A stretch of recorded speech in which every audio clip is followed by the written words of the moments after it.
आज दिल्ली में यहाँ पे ड्राइव थ्रू वैक्सीनेशन सेंटर शुरू हुआ है। मैं उम्मीद करता हूँ कि इससे दिल्ली में लोगों को काफ़ी मदद मिलेगी।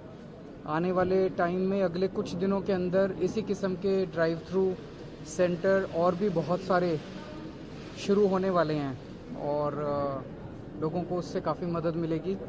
बस दिक्कत वैक्सीन की सप्लाई की आ रही है। वैक्सीन्स की बहुत ज़्यादा कमी हो गई है। 18-44 वाला जो ग्रुप है, युवाओं के लिए वैक्सीन तो ख़त्म हो गई है दिल्ली में, लेकिन अभी वो जो 44 के ऊपर वाला ग्रुप है उसके लिए सरकार में भी अभी कोविशील्ड थोड़े दिनों के लिए बाकी है। तो मैं उम्मीद करता हूँ केंद्र सरकार भी प्रयास जो कर रही है कि जल्दी से दिल्ली को ज़्यादा से ज़्यादा वैक्सीन मिलेगी, ताकि हम जो अब स्पीड कम हो गई है, सारे सेंटर बंद हो गए हैं। दिल्ली में नहीं, मैं देश भर में देख रहा था, देश भर में कई राज्यों के अंदर सेंटर बंद होते जा रहे हैं। ये तो ऐसा समय था जब हमें सेंटर बढ़ाने चाहिए थे और ज़्यादा से ज़्यादा सेंटर खुलने चाहिए थे, लेकिन देश भर में सेंटर बंद हो रहे हैं। ये अच्छी बात नहीं है। तो मैं उम्मीद करता हूँ कि जल्दी से जल्दी वॉर फुटिंग के ऊपर वैक्सीन की सप्लाई की जाएगी, ताकि वैक्सीन। सर, आपने कहा था कि जून के महीने में 8 लाख डोज देने की बात है, क्या उससे ज़्यादा और मांग की गई है या फिर केंद्र सरकार देने के लिए तैयार नहीं, हमने तो लिखा हुआ है कि हमें कम से कम 80 लाख वैक्सीन पर मंथ चाहिए दिल्ली को। तो वो तो हमने लेटर लिखा भी हुआ है और कई बार उसको रिपीट भी किया हुआ है।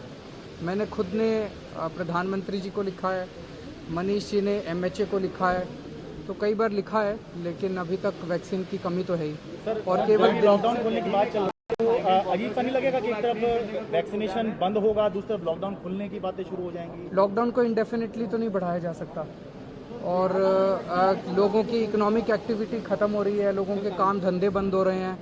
तो कितना लॉकडाउन खोलेंगे, कैसे खोलेंगे देखेंगे, लेकिन इसको अगर वैक्सीनेशन से अगर जोड़ दिया जाए तो वैक्सीनेशन में तो अभी पता नहीं कितने दिन लगेंगे।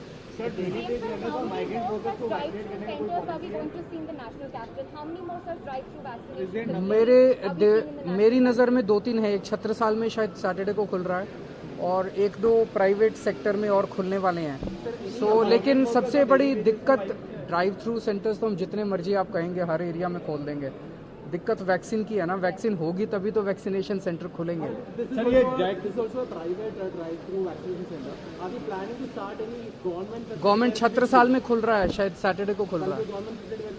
तो यहाँ पर क्या फ्री होगा सर, या वैक्सीनेशन या पेमेंट देना पड़ेगा यहाँ पे? कहाँ पे? यहाँ पे जी, यहाँ पे तो आपका दोनों है, शायद पेमेंट है और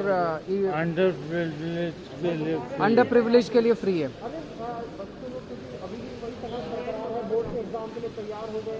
हम तो देखिए, अभी इंटरनेशनली मॉडर्ना और फाइजर दोनों ने बोला है कि उनकी वैक्सीन्स के ट्रायल हो चुके हैं और उनकी वैक्सीन्स जो हैं वो बच्चों के लिए सूटेबल है। तो अभी तक लेकिन इन दोनों वैक्सीन्स को हमारे देश में इस्तेमाल करने की इजाज़त नहीं मिली है।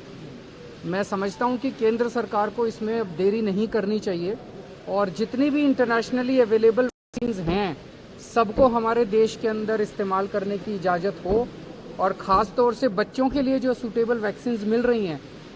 मॉडर्ना का आज ही अखबारों में आया और फाइजर का थोड़े दिन पहले आया था कि दोनों सूटेबल हैं।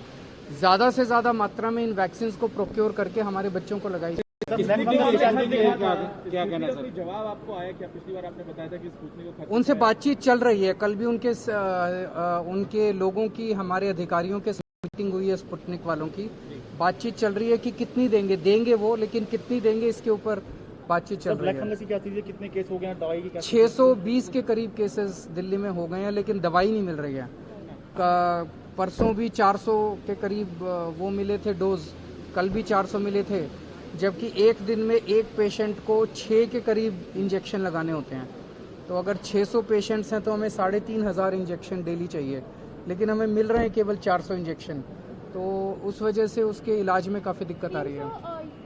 Of course, Delhi government approached Moderna and Pfizer and it had been rejected as part of the global tender. Is Delhi government still going to make attempts to approach other manufacturers? हम तो सबको कर रहे हैं, लेकिन देखिए, अब हमारे देश में कुछ हम लोगों ने गलतियां की। हम पूरी दुनिया से 6 महीने पिछड़ गए हैं। हमारे देश ने पूरी दुनिया की सबसे बड़ी वैक्सीन हम लोगों ने बनाई। हमारी जो कोवैक्सीन बनी, कोविशील्ड बनी, लेकिन समय पे हम लोगों ने प्लानिंग ना करके उसकी प्रोडक्शन को रैंप अप नहीं किया। हमने उसके डिस्ट्रीब्यूशन का और उसके मास वैक्सीनेशन का प्लान नहीं बनाया जो दुनिया के दूसरे देशों ने बनाया। आज अमेरिका के अंदर, लंदन के अंदर, इजराइल के अंदर उनकी काफ़ी बड़ी पॉपुलेशन जो है वैक्सीनेट हो चुकी है और वही एक सबसे बड़ा कारण है जिसकी वजह से उनका कोरोना की स्थिति उनकी कंट्रोल में आई है। हमारे देश के अंदर वो वाला हमने गलती की, लेकिन जो हुआ उसको भूल जाइए। अभी भी जो सेंस ऑफ अर्जेंसी होनी चाहिए वो दिखाई नहीं दे रही है। इंटरनेशनली जितनी, जैसे मॉडर्ना है, फाइजर है, ये जितनी भी जॉनसन है, ये जितनी भी दूसरी वैक्सीन्स हैं, इनको भारत में 24 घंटे के अंदर इजाजत दी जा सकती है। क्यों नहीं दी जा रही है? केंद्र सरकार कह रही है कि राज्य सरकारें प्रोक्योर कर लें। राज्य सरकारों ने सबसे बात कर ली, एक भी राज्य सरकार एक भी एडिशनल वैक्सीन लेने में सफल नहीं हुई है। तो ये काम तो केंद्र सरकार का था। केंद्र सरकार ने राज्यों के ऊपर डाल दिया। राज्य सरकारें बेचारी सारी हाथ पैर मार रही हैं। ग्लोबल टेंडर करके देख लिए, सारी कंपनियों से बात करके देख ली, सारी कंपनियां मना कर रही हैं हमसे बात करने के लिए। तो केंद्र सरकार को वो सेंस ऑफ अर्जेंसी दिखानी पड़ेगी।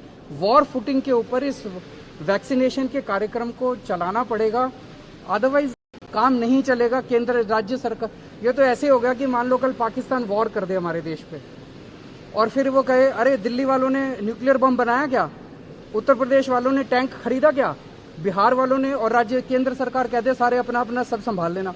ऐसे थोड़ी होगा। केंद्र सरकार की जिम्मेदारी है वैक्सीन खरीदने की, वैक्सीन प्रोक्योर करने की, वैक्सीन सप्लाई करने की। केंद्र सरकार जब दिल्ली को इतनी वैक्सीन दे दे और हम सेंटर ना खोलें तब हमारी जिम्मेदारी है, तब हमारी गलती है। लेकिन अगर केंद्र सरकार वैक्सीन ही प्रोक्योर ना करे और सबको कह दे, आज हमारा देश एक तरह से युद्ध में है। हम कोरोना के खिलाफ युद्ध लड़ रहे हैं। इस युद्ध के अंदर केंद्र की अपनी जिम्मेदारी है, राज्य सरकारों की अपनी जिम्मेदारी है। केंद्र सरकार अपनी जिम्मेदारी झाड़ के, पल्ला झाड़ के राज्य सरकारों के ऊपर नहीं छोड़ सकती कि राज्य सरकार अब अपना अपना देख लें, जो वो गलत है। Thank you.